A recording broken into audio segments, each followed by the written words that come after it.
We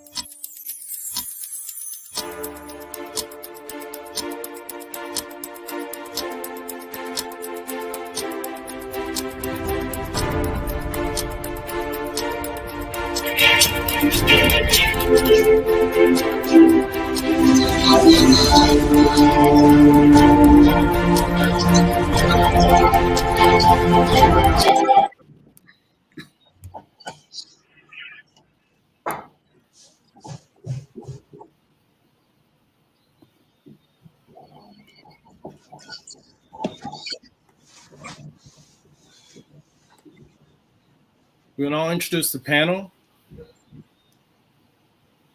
Most of you know Cheryl Pooley, Alves. She's a lifelong activist who has served as a political candidate for a few times. She lived for a year in South Africa and later a number of years in the former Rhodesia. Those experiences, along with her time in the Bahamas and Bermuda, helped shape her perspective, which led her to join a picket against a local South African company as a 21-year-old. Next, Arlene Brock came up in an activist family, so she became involved in the Anti-Apartheid Movement as a student in Canada before joining the effort in Bermuda. She most recently served as trainer of Ombudsman for South Africa. Glenn Flubler was one of the co-founders of the local movement and served as coordinator of the coalition during the 80s. And Glenn, I think you said you're going to give us a quick nutshell of the beginnings. Have we had the video of Alex Scott first? I think we were going to do that. But yes, let me give an overview then. And the Anti-Apartheid Movement began on this day, 40 years ago, June 26, 1981, when a group of Bermudians, just 20 of us, picketed the Bank of Bermuda because they had been flagged by the United Nations for being involved in loans to South Africa. As a result of that picket, on that day, on that Friday afternoon, the Anti-Apartheid Movement was born here in Bermuda. And then over a period of time, we gathered more people to come on board, people like Ron Lightman, the late Ron Lightman, late Margaret Carter were two key people. We had Canon James Thomas Nisbet, who agreed to be the honorary chairman of the Anti-Apartheid Movement here in Bermuda. From there, we expanded and we started a campaign to raise what we call the South African Fund. South Africa Fund that was to be funneled by way of the World Council of Churches to South Africa to assist those people who were most impacted by the challenges of apartheid. And that particular liftoff came in 1982. But that will just give you an overview, and I'll turn it back to Vance. Arlene, I think you're gonna talk about your origins within the movement here. Yes, certainly. So I supported anti-apartheid movement in Montreal, where I was a student. But when I came back to Bermuda, I came back after the protest against the Minorco company in Bermuda and the loans being made via the Bank of Bermuda. That had already been in place with Cheryl and Glenn and Donald Scott and a number of other people. But it was a no-brainer for me to join the coalition here in Bermuda. And one of the things we did, one of the first things we did as part of that fundraising activity was a telethon. And we were really fortunate because almost every artist on the island agreed to participate, Black, white. We also had a number of key people in Bermuda who pre-recorded messages. And it was really an effort that saw so much of Bermuda coming together for this cause. And let me just make a quick correction to the introduction, Vance. after being ombudsman, the first ombudsman for Bermuda, I actually directed a center that was located in South Africa, but almost all of our work was directed towards the rest of the continent. We trained the 44 national ombudsmen across Africa. Yeah, I thought it was more overreaching, but I couldn't remember. That's okay. I'm sorry. And Cheryl? So my first involvement was, I think I was informed about a picket line outside the Bermuda Bakery area, the old Bermuda Bakery area, which would be like on your Pitts Bay Road, near your Pitts, there's a building there called the Belvedere Building. And I'd heard about it through Kenyatta Young. He was one of the union organizers in the presses back then, and I had just been a new member of the BIU, and he informed us that there was going to be this picket. And basically what it was there was a company, it was an international business that had its office headquartered here. However, it had other subsidiaries around the globe, and one of them was operating in South Africa during the sanction period, which of course was illegal. And so I decided I would go to that. And the reason I felt strongly about it is because I had, as a youngster, lived in, well, first of all, in Cape Town, South Africa for about a year. But all in all, from the age of 10 and a half, because I had left Bermuda at a young age with my mom. And so from the age of 10 and a half till I was 16, I lived in the African continent. First of all, apartheid South Africa, and then in what was then Rhodesia, which is in Zimbabwe now. And so my experiences formed who I guess am today, my beliefs. And I came back here and felt very strongly about the situation in apartheid South Africa. So without going into too much detail about my experiences there, that was one of my first events with the local organizing.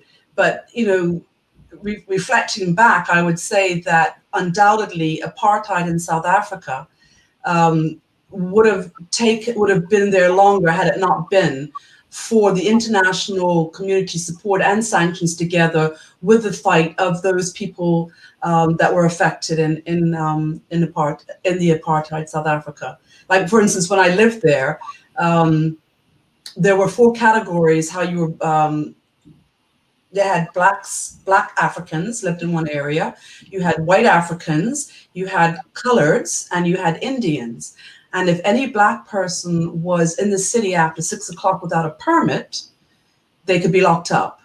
And so when I was living in South Africa, that's what it was like there. I was too young to understand it, but I came of age, I guess, as a teenager in Rhodesia, and there was a war going on there. They had the Ian Smith government in power at that time.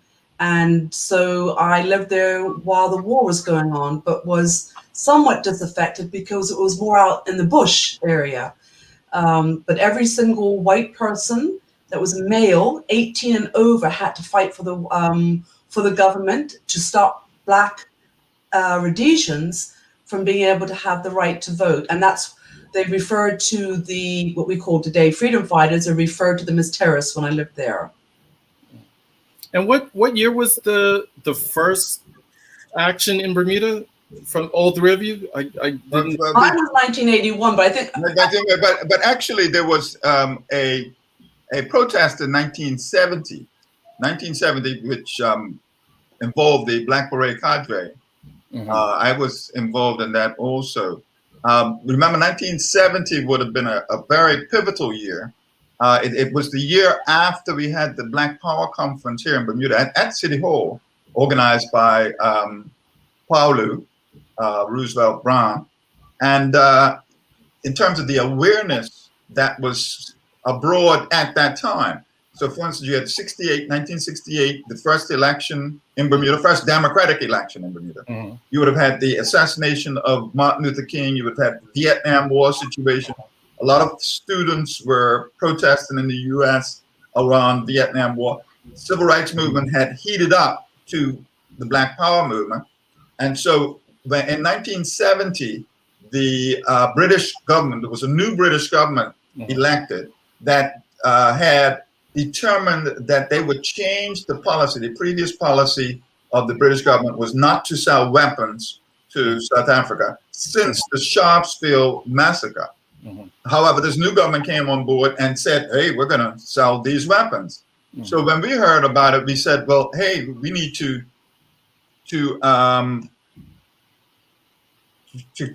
reconnect, with that situation. But I want to go even back, because we all understand the machinations of hearing about the atrocity. Let me finish the story, and then what happened. So we determined that we would protest that by burning a Union Jack on Nelly's Wall. Now that concept, that idea, was something that was actually happening in the States, where people were protesting the war in Vietnam by burning the American flag. And so what we saw this is actually as an act of war, that they were going to sell weapons to the apartheid regime that had, brutalized people in Africa. So just a small group of us, just about 6 or 7 of us were involved in that. But that was a sort of an anchor event for the movement here in Bermuda. Go ahead, Vance, I'm sorry. No, because maybe Arlene or Cheryl can answer, because I'm always interested, because there's movements constantly, as we see. And I'm always interested in what communities grab on to what group, because it's, it wasn't until the late 80s in the States that like the sort of quote unquote tastemakers got involved and made it a deal. So I'm really interested in what Bermuda's just as far as around the globe as the States. Why do you think Bermuda was so attuned to that much earlier, as far as, because you guys were like young people back then? So I'll jump in. The 1969 Black Power Conference that Glenn referred to was, I think, a key event for Bermuda and Bermudians. Dr. Paulo Camargo had contacts all over the world, and he invited people, it was the first international Black Power Conference. It was the second Black Power Conference in the Western Hemisphere, but the first international. I must say, I'm excluding the Garvey Conference, which was several decades before. But people came from the Caribbean. We had 3 people from the Caribbean staying at our house. So people were hosting guests in their own homes, and therefore getting a direct taste of what was happening in their countries, in the Black Power movements generally. And so it really infused, I think, the Black population of Bermuda with a lot of fervor and new knowledge about what was going on internationally. So I think that that's what helped to give Bermudians that international outreach and thinking with respect to these movements. And Cheryl, what do you think it found a home, this particular movement in Bermuda, much sooner than it did, say, in the States? Well, first of all, in the States, Black Americans were a minority, right? In the islands, a lot of the islands had already gone independent, and the majority of our islands are majority Black. And so I would say that they would have galvanized, and also from their own experiences. You've got, Jamaica had a great influence, I think. And when I returned here at the age of 16, I felt like somewhere like Jamaica, which had been independent for a long time, and friends of mine that were Bermudian of some Trini and some Jamaican background. I didn't know a lot of people with Barbadian background, but I feel that they had a very strong sense of history, self-identity, pride that was still being learned. And I could be wrong, I'm just interpreting this by your question. In America, I think that the African Americans were still struggling a lot, maybe, with their identity. I don't know. But what I do know is that because we were majority Black in Bermuda, that there was more of a sense of feeling the pain of what was going on in South Africa. Yeah. I know that I wish that at the time, I was just trying to think, because when I came back here, white Bermudians, I would say my age, I was born in 1960, and they were coming of age when it came to being understanding and caring about how Black people were being treated in Bermuda. So, you know, there was a whole new mindset.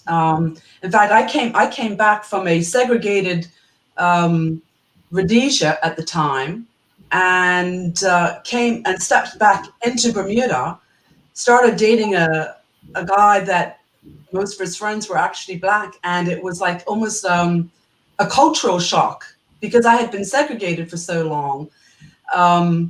And then I started feeling very strongly about the whole experience of what happened in Rhodesia, which today is called Zimbabwe.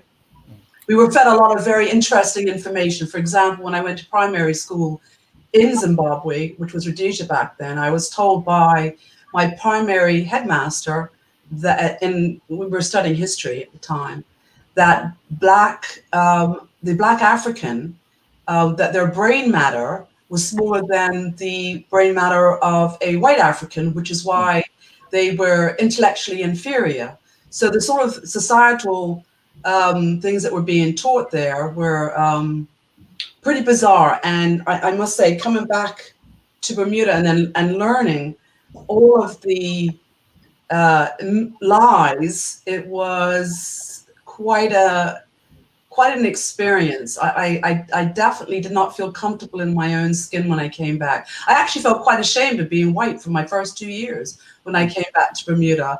I hated the fact that I had to be associated with a race of people that had done such terrible things. But then I realized after I was about 18 that, you know, God made me this way. He made people all different colors, and it must have been for a reason. So, you know, over the years, as I met other people like Margaret, who was part of the Anti-Apartheid Movement, and you know, people like David Allen, who was, you know, a member of Parliament for the Progressive Labour Party, who was white, and then I was very close to Doreen Lightbourne, who was from the Bermuda Industrial Union. She was the editor. She was white, but there was just like literally I could count maybe 10 people on my hands that were white that actually felt as strongly about the situation on race here in Bermuda and felt strongly about the situation in South Africa. So much so that I actually stopped wearing gold after I went to that picket line. I said, well, you know, I've got to put my money where my mouth is or set the example. And so I actually stopped wearing gold until after apartheid was dismantled. And I think it lends to what a part of your sort of role in the international community has been, Ms. Brock, as Bermuda's sense of identity always being tied to the diaspora. And probably that has a lot to do with, as Cheryl was just saying, you know, even though they're halfway around the world, we're all coming out of colonialism around the same time. We're all starting to like flex independent political will. And it probably made South Africa seem even much more closer culturally than the States even. Yes, well, I'm actually fascinated by the fact that over all the centuries, we've actually had a lot of cross-fertilization and movement of information between the continent and the diaspora, the African diaspora. So if you'll indulge me for a couple of minutes, if we look at the anti-slave trade movement toward the end of the 1700s, in the 1770s, 70s, 80s, and 1790s, that was in fact the very first international human rights movement. Okay, think about it. It was an international movement against the slave trade. The slave trade ended officially in 1807, although we know that there were many ships after that carrying enslaved people from Africa to the Western Hemisphere. But that was an international movement. And then that helped to fuel the anti-slavery movement generally, so that in 1834, the Brits or the English again formally ended slavery with, of course, 4 years of apprenticeships for all of their colonies except Bermuda and Antigua. And then we had Frederick Douglass, who visited Canada, Britain, and Ireland in 1845. And he, again, was lecturing against slavery in the US, but getting support and assistance in Europe and Canada. He also went back another 2 times, once in 1859. He had to flee there because it was known that he had met with John Brown and that whole situation. But so we had Frederick Douglass over in Europe. And by the way, also, slaves were very, very, in the East Coast and the rest of the Caribbean, were very inspired by Haiti and by the liberation of Haiti and the Haitian Constitution, 1804, which in fact is presages and in fact is better in some ways than the United Nations Constitution later on, in 1948, I guess.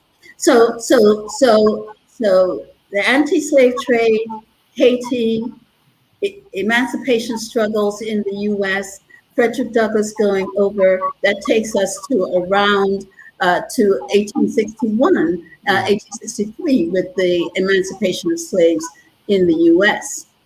And then that in turn helped to fuel the Reconstruction movement in the US and the negritude, the Garvey movement, the NAACP, the negritude movement, the Pan-African movement in the beginning of the 20th century. That in turn helped to fuel the decolonization movements throughout the Africa and the Caribbean, which in turn helped to nurture the civil rights movement in the US of the 1960s. And that fed into, of course, the anti-apartheid movement, taking us to the first democratic election in 1994, which in turn has been inspirational for all of our more recent international human rights movements, culminating perhaps in, I would say, with Black Lives Matter right now. And in fact, I was speaking in preparation for this session. I was speaking with some of my friends in South Africa, and I was interested to hear that several different pockets of my friends are themselves inspired by the Black Lives Movement right now, today, in South Africa, because of course, South Africa has now had, since 1994, has had their election. And as with many governments, there have been some disappointments and some concerns about how far things have progressed. And so people in South Africa, younger people today, are being inspired by Black Lives Matter for another reason, which I can come to a little later. So that cross-fertilization between the continent and the diaspora has really, I think, been strong and unrecognized over several centuries. Yeah, you guys were so ahead of the curve. If you think about global movements now, you know, to Bermuda, such a small country, you know, the fact that somehow this outpost of South African commercialism was found, you know, in this small block, in the small island, and you guys got together. And, you know, now it's not that it's easy, but with mass communication, global movements are, you know, Well, I think I take your point there, Vance, and I think one of the reasons is because Bermuda was set up as an international center. Right now, friends like Janet Ferguson and Chip Maxwell are working on that project out of the National Museum up at Dockyard, and what they're focused on is the fact that Bermuda's a pivot for the Caribbean and the Americas, and that was a role that it played under a colonial premise, but But what evidently happened when those boats were moving around, a lot of those boats, those ships, the Bermuda, what's the ship name? The design, they were black carpenters making these boats. They were on the ships too. So Bermuda had this multiple layered thing where people were, even enslaved people were able to get certain accesses. And so that's been a tradition in Bermuda. And maybe because I grew up in North Village and we could see the ships coming up, you had this sense of us being a part of a bigger world. So when I went off to school in 1968, first to University of Miami, I was, I'm reflecting on Cheryl's point. I was feeling really good about myself, having come up. My most recent books that I would have read was, say, Malcolm X and Dick Gregory. I get to University of Miami. Within a few weeks, I'm hearing Dick Gregory directly, and I'm staying in an apartment. 6, 7 of us in the apartment. I had to stay in the cheapest apartment.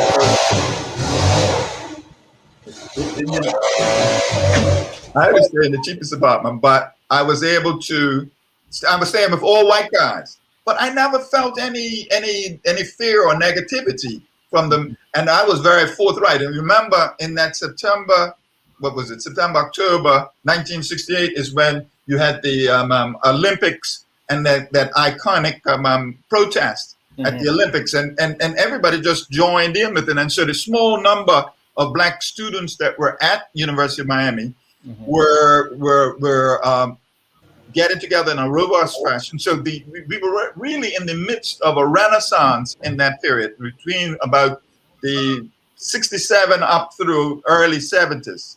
And Bermuda was affected greatly because of our small size. We would have been affected. So when we saw the British government, the UK government, come out and say, hey, we're going to sell weapons to the apartheid regime, the same apartheid regime that had shot people in Sheffield 10 years earlier, we said, hey, we've got to do something. And we did it. And then, of course, we didn't just leave it there. Eventually, other things were happening. Other things came out. In fact, what I might give a shout out to the Bassett family, because Diane Bassett was in prison for that flag burning in the first instance, but he was released on appeal. So his 6-month sentence, I think he may have done about a month and a half. I wasn't in the island at that part of it, but I felt bad about it because I was involved in the original thing. But that was the kind of thing that was going on in a small place like Bermuda, where you're getting this flow of people all the time. And many people were abroad in either the US, Canada, or UK. And so all of that came back to this small corner of the world. Yeah. Arlene, you're not to just focus on you, but it's kind of poetic. You're like, out of the many journeys you've had, the fact that you've had that role in South Africa, considering way back, you were involved in when they were still, people couldn't vote. And here you are going back as a Black female ombudsman, being a civics leader in a country that was like totally not democratic. People were really surprised and impressed that this tiny little island, a dot on the map in the middle of the North Atlantic Ocean, had a strong anti-apartheid movement all the way back in the 80s. And, when I first went to South Africa, before I actually went to live, I went for a conference in 2000. And it was one of the first international conferences held after that major election of 1994. And it was actually an international ombudsman conference. And consistently throughout the conference, and even in the restaurants or when you went sightseeing, people were always saying thank you. In fact, the great Nelson Mandela addressed that conference, and much of that discussion was, thank you for all you did in the world to help bring us to this day. And so living in South Africa, having had that experience of being part of the Anti-Apartheid Coalition in Bermuda, really helped to gain me instant friendships. It was interesting because people were very clear about the importance of the international coalition in helping to break that fever. I also like to add that musicians played a great role too, because, like, for example, when I came back here when I was 16, I had not heard reggae at that time. And so the first concert I ever went to was in St. David's. It was Third World that was playing. Wow. But I actually got really, I'd always been brought up on Motown music. My mother loved Motown music. And so for me, this was something completely different. And if you recall the many of the songs that Marley wrote, Peter Tosh, Get Up, Stand Up for Your Rights. Even U2 actually, because U2 did quite a lot of songs about South Africa too, Diamonds and Gold. But what I did is when I left at 16, when I went back to, it was still Rhodesia then, 1978, I went back there and I took my Fleetwood Mac album and a couple of other white artist albums, and I slipped in my Bob Marley album and my Peter Tosh albums inside those. And I'd gone to visit my mother. She was actually had moved to Johannesburg at that point. She was still there. And we went for 2 weeks up to Rhodesia at that point still. And I went and stayed at a hotel at Kariba Dam. And one of the mornings I got up and I went into the laundry facility and I spoke to some of the people that were working inside there, and I asked them if they would please listen to this music in support of the freedom fighters. And I was so happy when I saw the actual Independence Day for Zim, because Bob Marley actually went out to Zimbabwe to their celebration. And apparently they had been playing his music in the bush while they were out there, or whatever. They had listened to Bob Marley's song as something to, or his songs to lift them up, lift up their causes. So I would say that particularly in Bermuda, those reggae artists had a lot of impact. Their lyrics had a lot of impact on white Bermudians. Started opening up their eyes more and more. So music's an amazing way to reach people. And of course you had the whole movement, the whole Black movement going on as well, and women's rights, and the anti-war movement was going on in the 70s, etc. But undoubtedly, when you look at the Caribbean as being so small, it had one big pack of influence on the world through its music. And of course, they definitely helped to promote the freedom of Blacks in South Africa. Right. And on that point, Did it, as I said, Aswad, Peter Tosh, and Bob Marley in particular. I just remember their music. Right. on that point, Cheryl, can I just make in the local scene, we were able to leverage that. So because one of the persons who was involved, I talked about our friend Ron Lipen, the late Ron Lipen, who was a musician, and he was very immersed in the local scene. And one of the icons that were on board right from the beginning was Gene Steed. Now you get Gene Steed involved in something, you're creating that kind of platform that people are going to really be able to relate on. But what I would say, though, it did take some work. It did take some time. There were times when we thought, man, can we get it?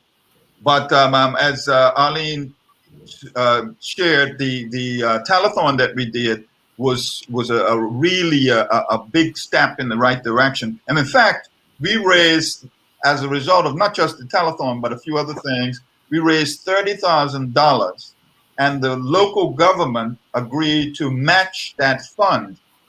And so it was a total of $60,000. This was by the time, by the spring of '83, we had raised, it was a total of $60,000. And the treasurer of the World Council of Churches came to Bermuda to receive that money, that check, and they used it for work in South Africa. So that summer, the United Nations had a conference for NGOs, and I went up to represent the local movement. And when we got there, we were able to tell them what Bermuda had done. And we proposed that, well, what it was, when you think about it, $60,000, 60,000 people.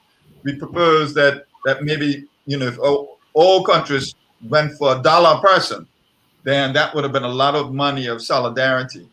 But the struggle was up and down along the way. I'm sorry, Arlene was going to share. No, I just wanted to mention the song "Africans Will Liberate South Africa" that was played at the Zimbabwe by Bob Marley. Yeah. There's a live album. I think there's a live album by. You've got that whole album that's about the African continent, Unity. Yeah. And he's got a song Zimbabwe in it. Yeah. So was it Africans to Liberate Zimbabwe? Maybe. I think I got the name of the song wrong. And so, of course, when Zimbabwe when Rhodesia fell down, and they ended up having black rule after that. Of course, South Africa was then the very last country in the continent of Africa that still had white rule, and they knew that they were next. One thing I can always remember is this: when I went back at 18, while the war was still on in Rhodesia, I can recollect my uncle saying to me, because I was arguing, the blacks aren't going to win in Rhodesia, because for every one white Rhodesian that was being killed, there was 10 black Rhodesians that were being killed in the war, right? And I said, they're strong. And my uncle said, they're being propped up. I'm like, what do you mean they're being propped up? He's like, Cheryl, they're paying $5 million a day to keep that war going in Rhodesia in order to keep the blacks from voting. And that has been supported by oil. So once you pull that oil out, you cannot carry on running a war. And so when I went back when I was 18, I was at a party one night, and I was actually with somebody that had been fighting on the Rhodesian side, because it was still separated them. And we saw the entire sky light up, and you could hear gunfire. And it's the first time, and I'd been living back home here in Bermuda for 2 years at that point. I'd just gone for a vacation to see my mom in South Africa, and we popped up there, up to Rhodesia, which I refer to Zim these days.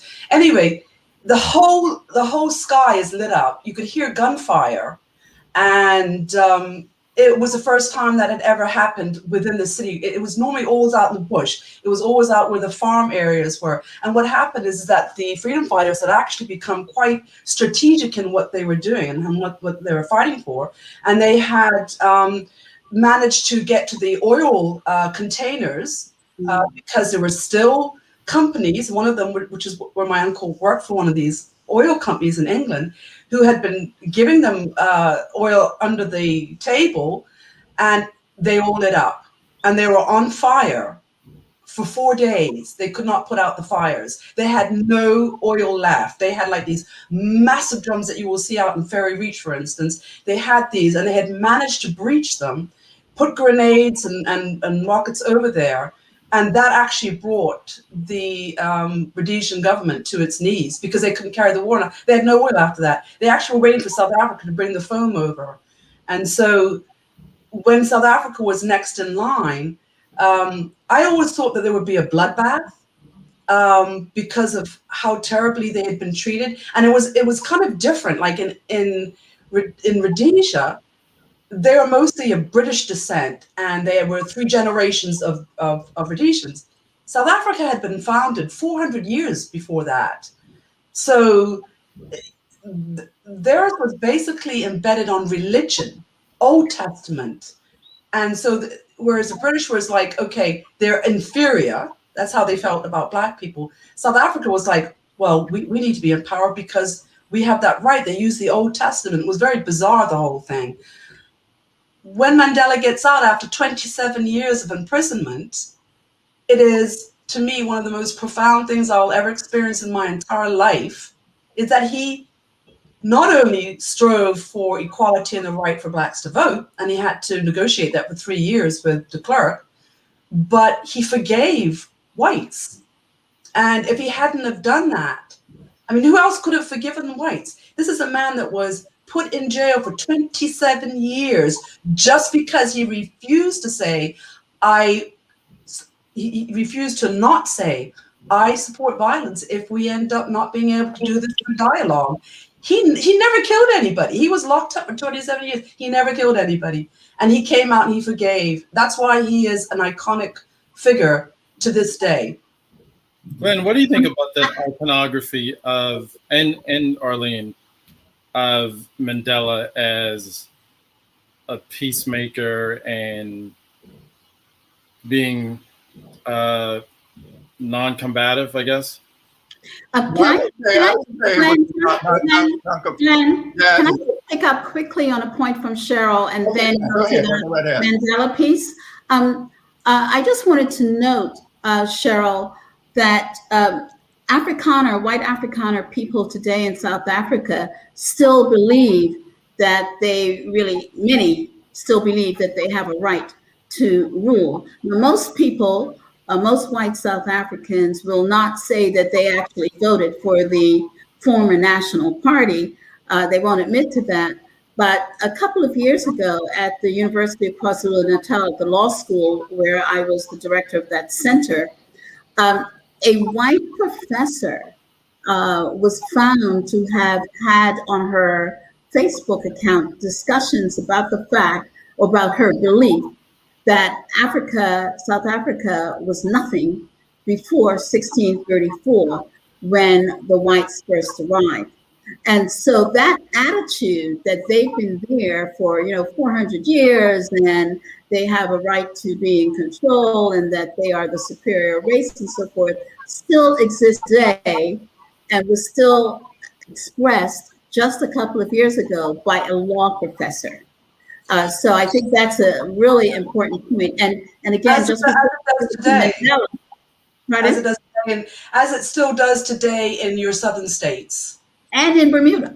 There are people in Bermuda who still believe they have prevalent. I wouldn't say it's prevalent. But I wouldn't say it's prevalent, but I'm saying there's still people in Bermuda who have that attitude of white superiority.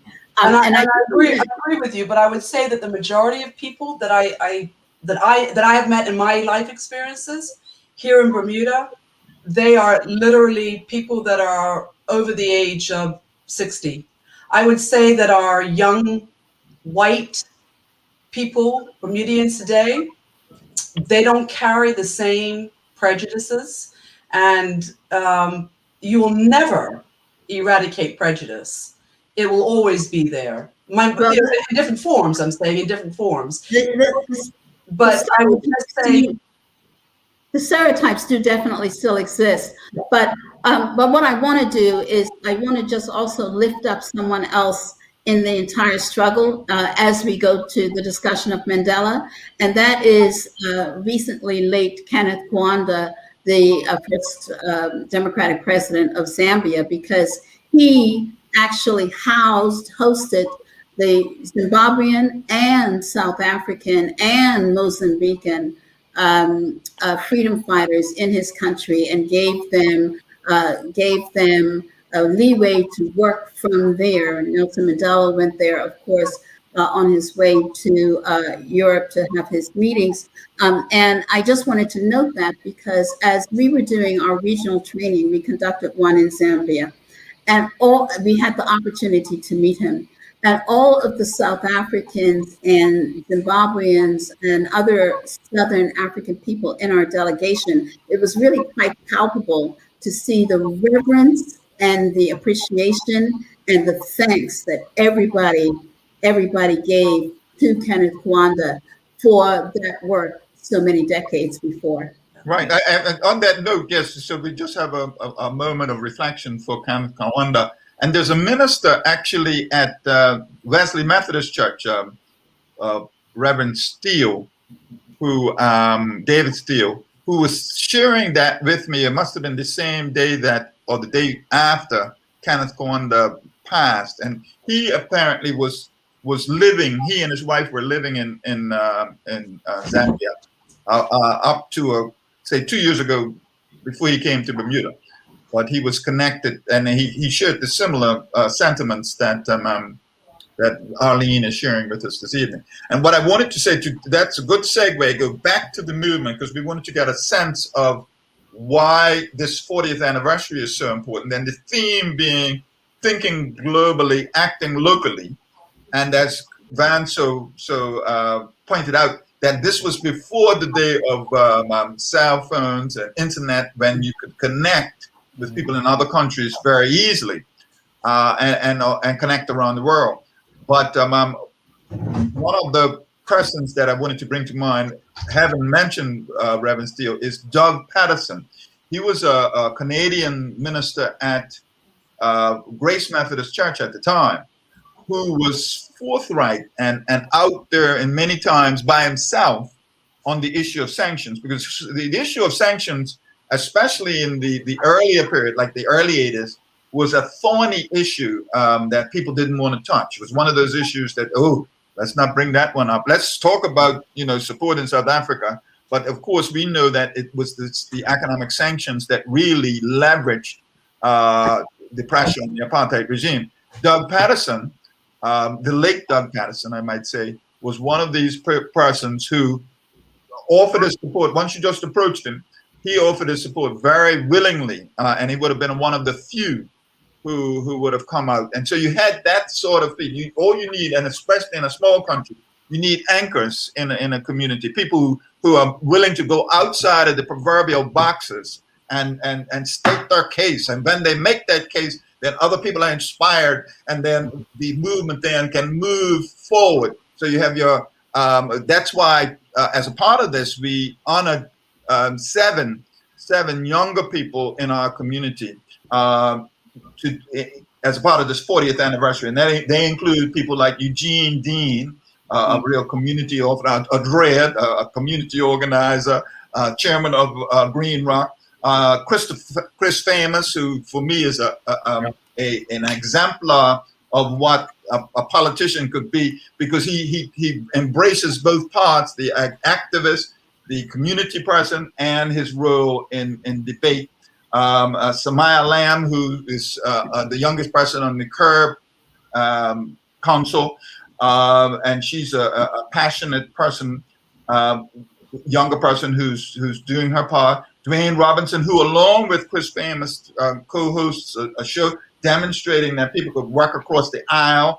We had Dr. Karika Weldon, who's done such a magnificent work with the pandemic, but people don't know the type of work she's been doing with our young people, inspiring their involvement in science.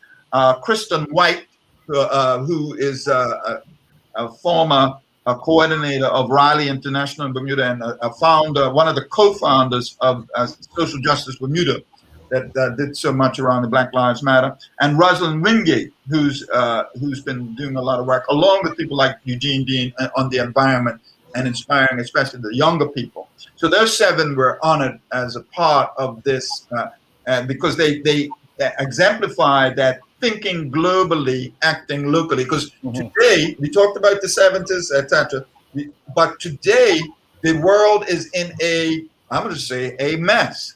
And that activism is so important nowadays. And so we want to honor, and we want to reflect on this part of our legacy, and perhaps draw some lessons from that portion of our shared history, so that we can help today. I think it also touches on, like I keep on coming back to you guys. I mean, having grown up in Bermuda, understanding how some ideas take root locally and some don't.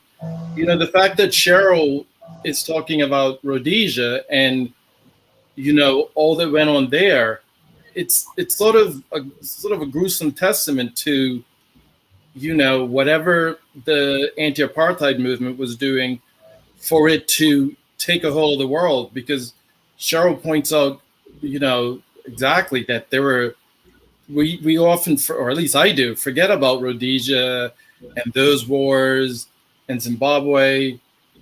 And it's interesting that we don't even know those stories, but we know Steve Biko, we know Mandela, we know, you know, it's interesting what ideas, you know, implant and stay.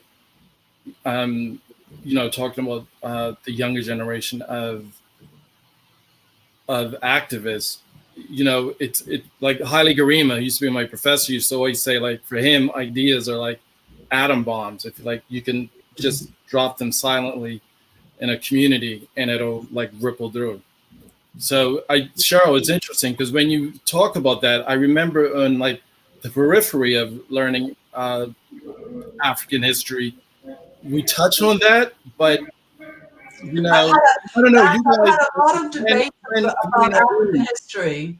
I've had a lot about, because I remember saying to Nelson Bascom, who I was quite close with, you know, Nelson, when you go away and you go to these Commonwealth meetings, pick up a textbook, because, you know, everybody always talks about Black history, but it's African history. It's a continent. It's got, they're individual countries with loads of history behind each one of them. And they had King Mzilikazi in Zimbabwe. There was loads of other stories, and many have heard about, you know, the Zulu warriors.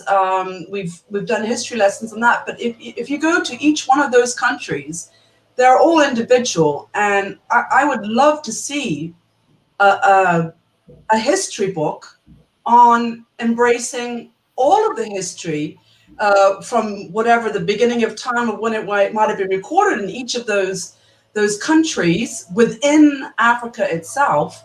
I also noticed that when we do Black History Month, which falls in February, we tend to stick on the same, we stick on the same stories, and there are so many more stories in Africa and their history. It's like, it's beyond that.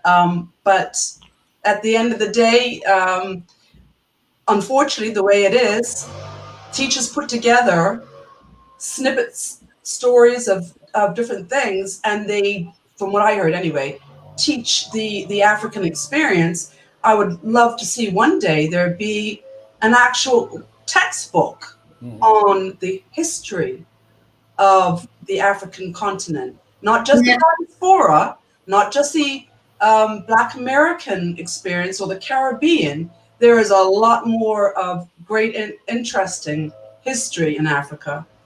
May I just say that that text actually exists? Really? So, Wow. some years ago, more than 20 years ago, and it's been updated, UNESCO did a seven-part book, set of books called Africa. And the very first one, in fact, is simply about its methodology and prehistory. They are this thick. Let's see if I can do that. They're this thick, okay? There are 7 of them. I believe they've added another 2. But let me just say, you can barely find it. If you try to ask you that. Pardon? I was just about to ask you that. Where can you put your hands on that? Well, I know that the York University has the full series. I tried to find Harvard, which has, you know, almost all books that have been printed, doesn't have it. Today, if you Google and you try and find it, because I tried to find it about 2 years ago, you can only find the very thin volumes that are summary volumes of the big, thick volumes. But it's called Africa. It was produced by UNESCO.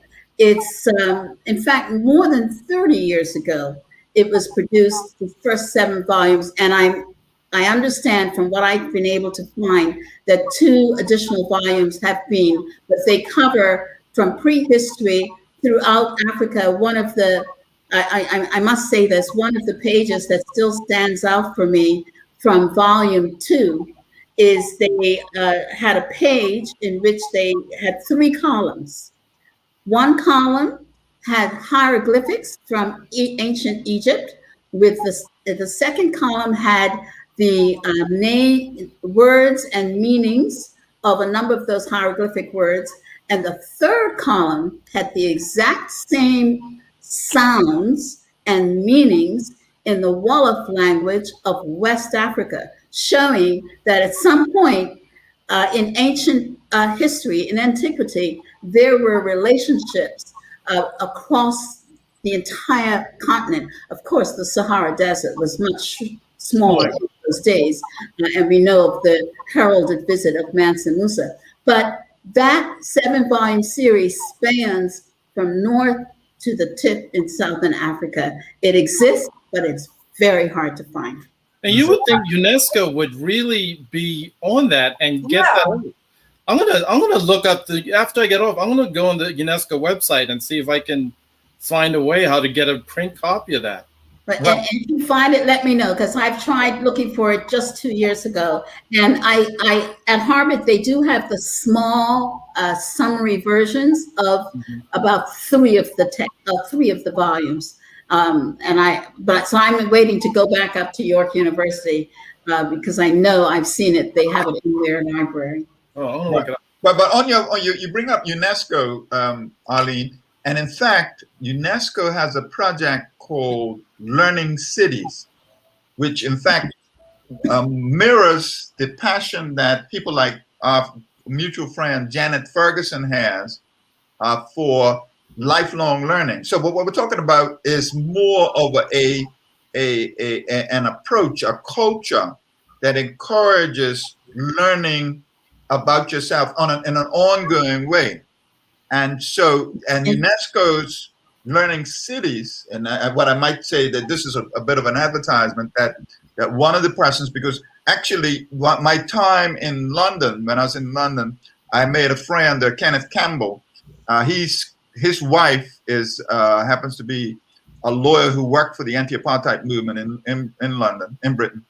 And they are passionately connected to that movement, and they've been talking to me about getting it happening here in Bermuda, because they know Bermuda and they know the potential of Bermuda and its size, and they think it's an excellent testing ground, let's say, for this concept that could bring and what I mean post the pandemic, when it's people becoming aware that learning is something that has to happen all the time, that this would be an opportunity for us as a community to really dig down deep in that and look at ways in which, so people like our Vance Chapmans that happens to be over in California, and you happen to be up right now up at Harvard, people like that, and using Zoom plus everything else, that we could do some things that really bring us together as a community to learn about ourselves collectively. And we know that the dearth of background from Africa would play an important part of it in that ongoing process. Can I just say one quick thing, that in all of this discussion about the 40th anniversary or launch of the Anti-Apartheid Coalition, I must give credit to Glenn Fugler, because what he did just this second ago is what he has been doing for decades, and that is finding ways of bringing people together, capitalizing on what different people are doing in order to bring the experience to Bermuda. So Glenn did a lot of the convening and important thinking about what to do next as a practical step with the Anti-Apartheid Coalition. Yeah, I would thank all of you guys, because really, this is such a special thing. You know, for us to be meeting halfway around the world and still talking about these things that are important about our culture, about our existence, it's really, really special that it, and we were just saying, we need to get these books, but, hopefully they keep alive with like us, or just, meetings like this, that have been going on for eternity. Yeah. That kind of pushes. And Arlene's right, Glenn. Like you're a testament to that, quiet, long struggle. And before I can't big you up without bigging up Aunt Lorraine, because we talk about getting bits of information before the internet. And I just remember your mom would give us Ebony Jr., which was like this little, Yes. and the fact that we could take it for granted, but that was like the internet. Like that was like us plugging into the internet back then. And just that on top of like a bunch of streams of info that people like Aunt Lorraine, like we know Merle, like we know these legendary, teachers in Bermuda. Jimmy Brock, yes. I mean, many. But on that Sounds like note, we couldn't leave out Margaret Carter, because Margaret Carter was in fact the guardian angel of that movement.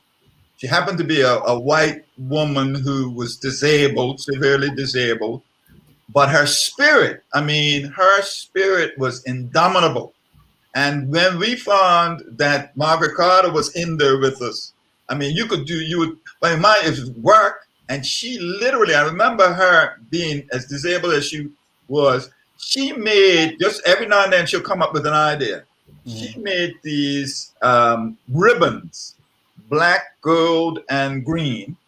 We remember the popularity of those colors.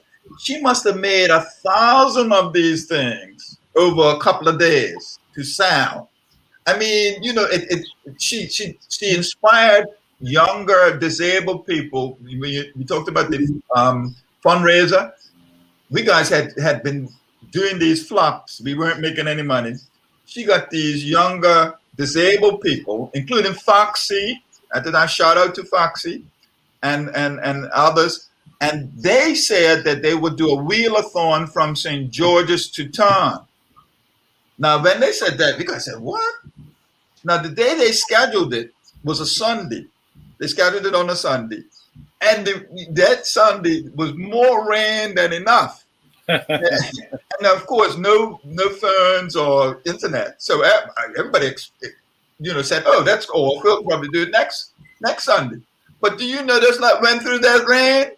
And of course, nobody caught a picture of it. I mean, that picture would have been priceless. But when they did that, we said, hey, we're going to really step up to the plate. That's the kind of inspiration that people like Margaret Carter brought to the table. So what is it? I don't like. What was she a teacher? I don't like. See, people don't know Margaret Carter. That's why we have to have the 40th anniversary and all these things. Yeah. I was surprised. I've been sharing around about Margaret Carter. People say, who was Margaret Carter? But there's going to be a piece in the paper, hopefully Monday. And if it's not there Monday, we're going to get it in the paper sometime, by Ron's daughter, Jessica. She's done a piece on her dad and Margaret. Okay. So look out for that. Yeah. I'm going to tell you, we really have had the opportunity to connect with, and that's what we've been doing. This is about creating community, real community, in the face of, I won't use the language, but we didn't have a pole to whatever in and nor a window to throw it out. But we were able to do a lot, including in terms of on that is the network, global network. One key person was Reverend Wendell Forster in New York. Yes. In New York. Yeah, he just got a park named after him. Did you see that? Yes, I saw that. Well, Wendell Forster is a former minister in Bermuda, came to Bermuda as his first job at Mount Vernon Temple. The church must have had 10 people in it. Mm-hmm. This is his first job. He comes there, transforms it, gets the guys in the area to dig a thing underneath the basement. They put on movies, etc. He staged a show in 1955 at the Bermudiana Hotel, segregated hotel, about the founding of the AME Church. Now, this guy could move mountains, right? He then goes to St. Paul's, and he's radical there. They moved him to New York. He was an AME minister in New York. He was one of the few Christian ministers who would meet with Malcolm X on a bi-weekly basis. And the guy was a part of something called the American Committee on Africa. So we had that connection. So we were able to do a lot of.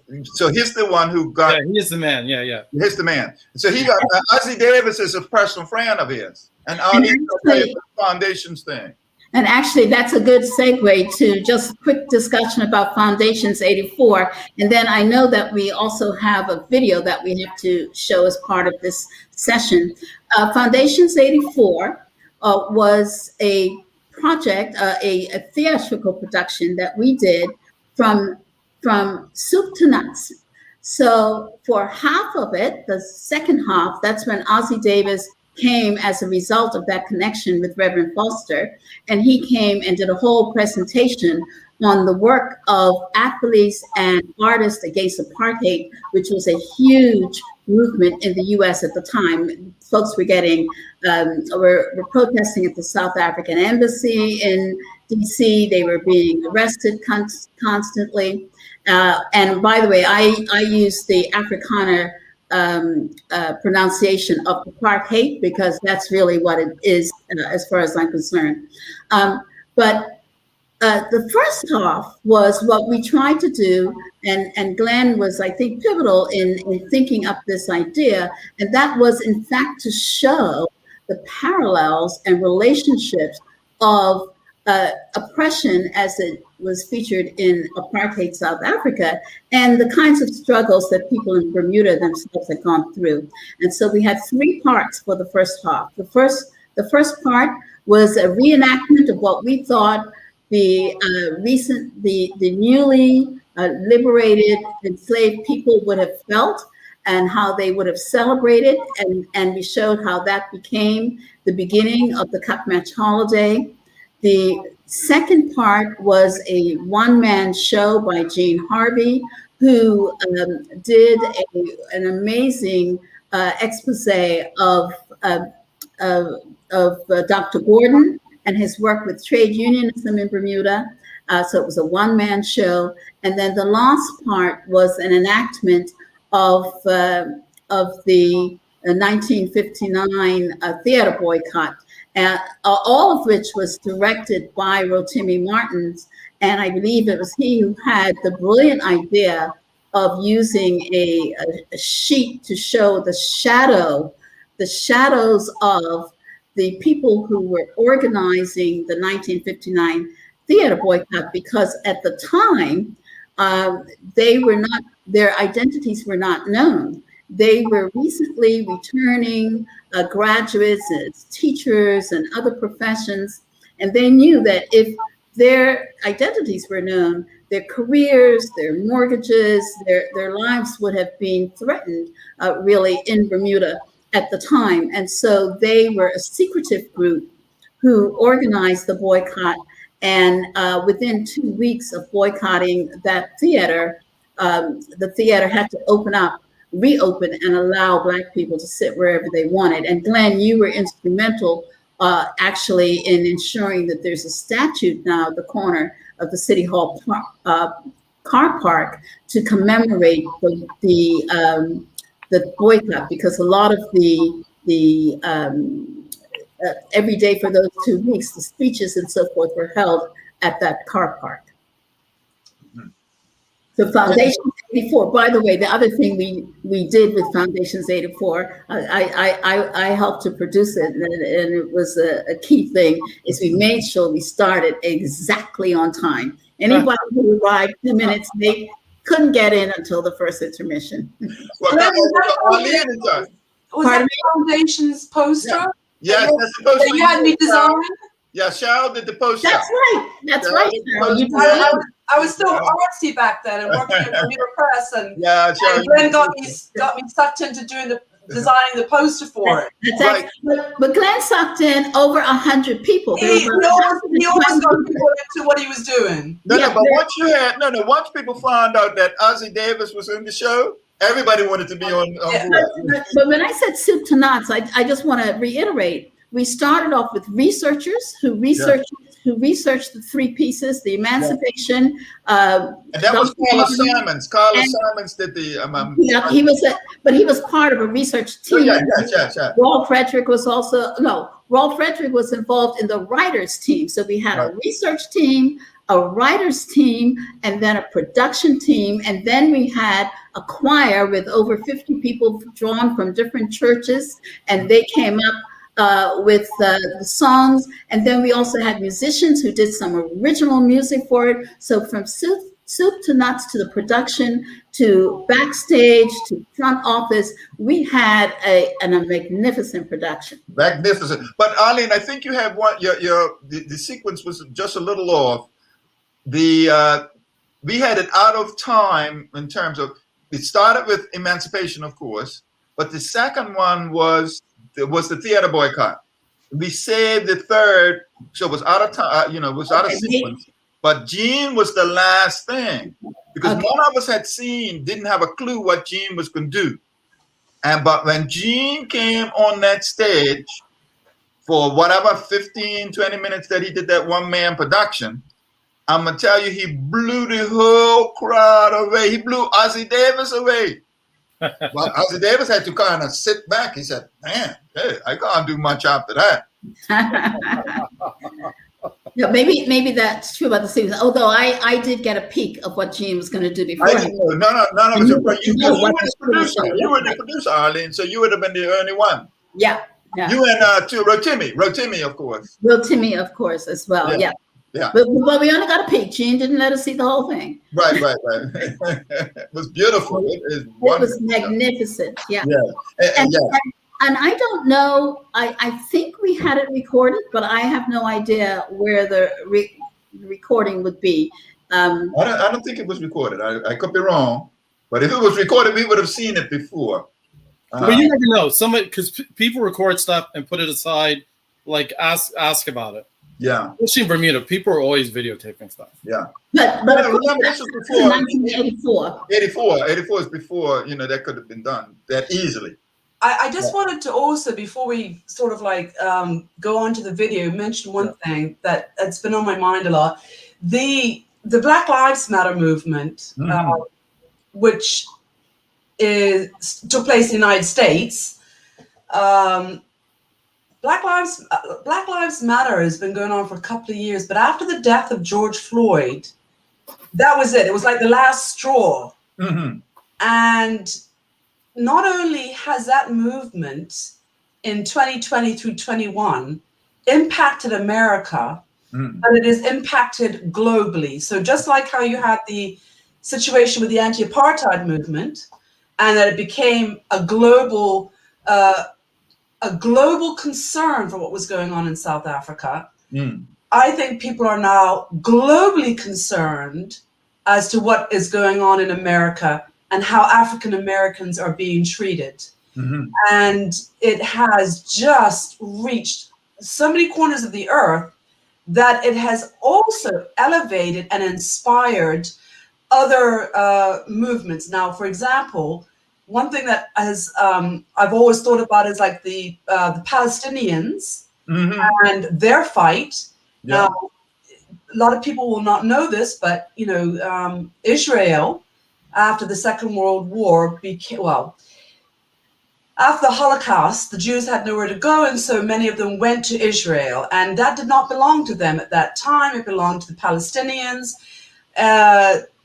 who they considered just to be nomads. Now what you have is a war happened 70 years ago. 70 years ago, there was, I think it was a 5-day war, and the Israelis were being they were all surrounded by the Arab nations, and they basically wanted to annihilate Israel, and under its wanting to take care of its people and what they considered to be their country, they ended up pushing back, and they pretty well stamped out the Arabs. They are one of the biggest and most organized armies. I've always been very pro-Jewish, and I have completely changed how I feel about that over the last couple of decades, because it is now how the abuser has become the abused. And so you have, when that war occurred, it was 5 days. The Israelis were able to push back. 5 Arab countries came after them, but they ended up keeping a portion of the land that belonged in Jordan. And that has now become an isolated area of 2 million people packed into a very small place, and it is now the new apartheid of the 2021. And because of what happened with Black Lives Matters, Palestinians are like, okay, we've had enough too. And so recently what you had the Israeli Zionists decide that they wanted to take over the housing settlements in the occupied territories and say to Palestinians that have been living in these houses for 3 and 4 generations later, for you, it's ours. And so because of what happened with the Black Lives Matter, now you've got in London, you had 200,000 people come out in March in support of giving Palestinians rights to exist and to have their own country and no longer be having to have a pass to get in and out of where they live. And so the Black Lives Matter has not just been about Black lives, it has affected other oppressed people, including the Uyghurs, if I'm saying it correctly, in China. So Arlene, you wanted to say something about BLM before we go on? So real quickly, very important point, Cheryl, that could take us for another hour. I just make one comment about Black Lives Matter. I mentioned earlier that they're also inspiring the new generation of South Africans, both Black and white. But one of the key pieces of Black Lives Matter is not just the subject matter, but it's an entirely new paradigm of leadership. They don't have one single charismatic leader as we have had for the last several hundreds of years. They have a diffuse leadership, and I think it is a new model for what leaderships of movements will be going forward. Yes. Using the social media. Yeah. Yes. Right. It's much more democratic in terms of the approach too.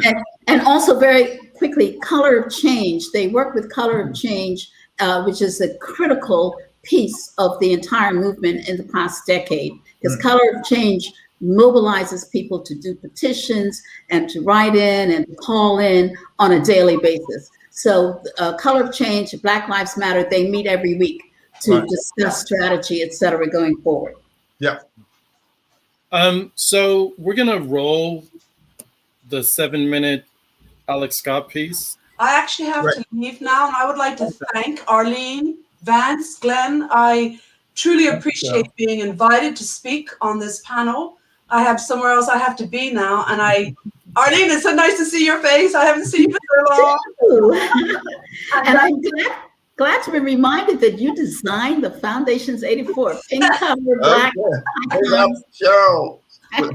She's a good artist.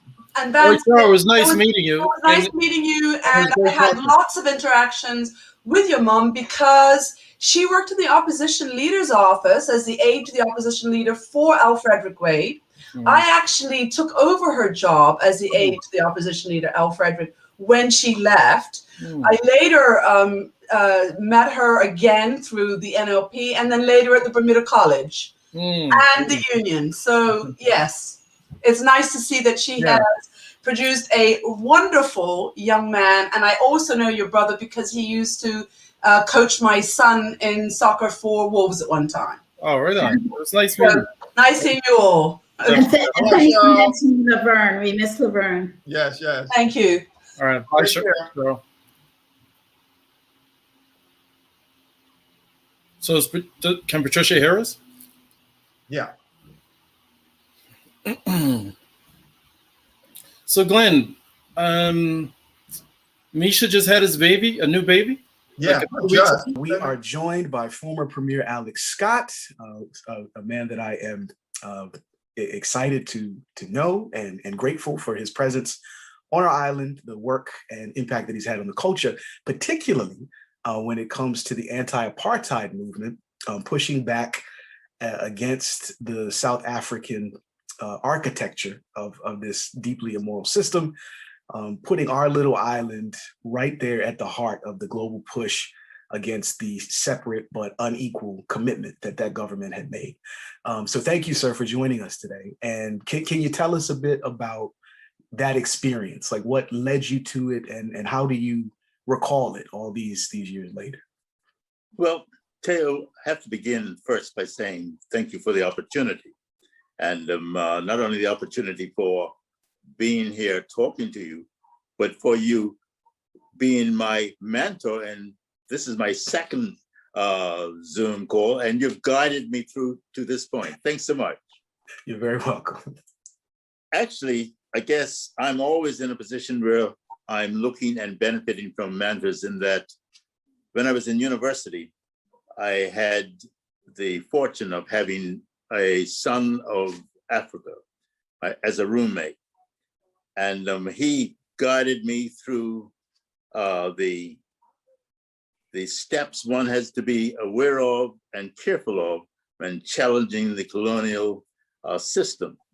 I can remember him saying, homeboy, he referred to me as homeboy, when you return home, beware. The British are very good in turning the revolution against the revolutionaries. And that was just an intellectual observation. But once I did return home and I met folks like Glenn Fubler, it was the era of the campaign to free Mandela. Here in Bermuda, a little isolated island out here in the mid-Atlantic, what can you do? What can you say? We thought globally and acted locally. And by saying acted locally, you're now talking to a conservative 81-year-old man. But we were very bold in those days, and it may have been Glenn, it may have been one of the others, but someone came up with the idea that we were going to campaign against the Bank of Bermuda. We were going to demonstrate how their investments in South Africa, in actual fact, contributed to Mandela remaining behind prison. So if we could make a point out here in the Atlantic, certainly this type of campaign around the globe should make its mark. Well, we survived. We campaigned, we made our mark.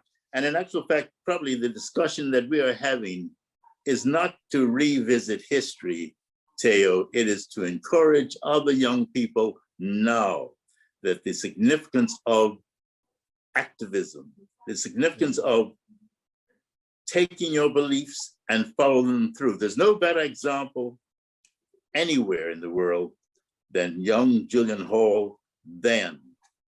Julian was an advocate par excellence. I don't know any fight that Julian walked away from. Matter of fact, if there wasn't one, he'd start one. But not just to be pugilistic, but to make a point of principle. And I think his daughter said it best. She said, because you heard me say that, be careful, the British can turn the revolution against the revolutionary.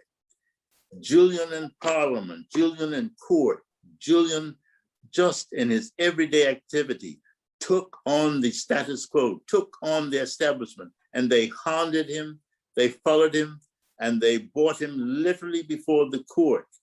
But they were up against a prodigious talent, and he won the case. He fought and won his own freedom.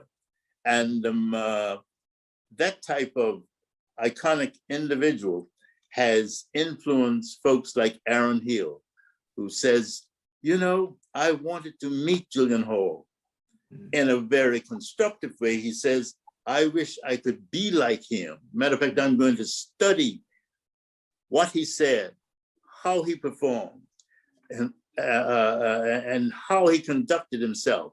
So Julian is a gift that is giving Theo now, even though he's gone too soon. Mm-hmm. His presence is still being felt. And Leanna Hall, his daughter, mm-hmm. wrote a piece and made a very poignant point. She said, they came for him, but when the dust cleared, he was bloodied, but not bowed. If we could get a generation of young folks who had that type of character, intellect, conviction, here in Bermuda, it would add to our governance. I was lucky. I slipped through and went on and became premier. That's not necessary for everyone to be premier politician to make the contribution. Just being true to yourself. Matter of fact, that's how Julian used to end most of his public performances, if it permitted, with I see you not yet, my way. What is a man if he is not to take the words of one who kneels and not one who yields, and I did it my way, Julian would sing. Oh yeah. And I think, Theo, that there is a comment made by young Charles Richardson. The energy required to change the world is not easily found.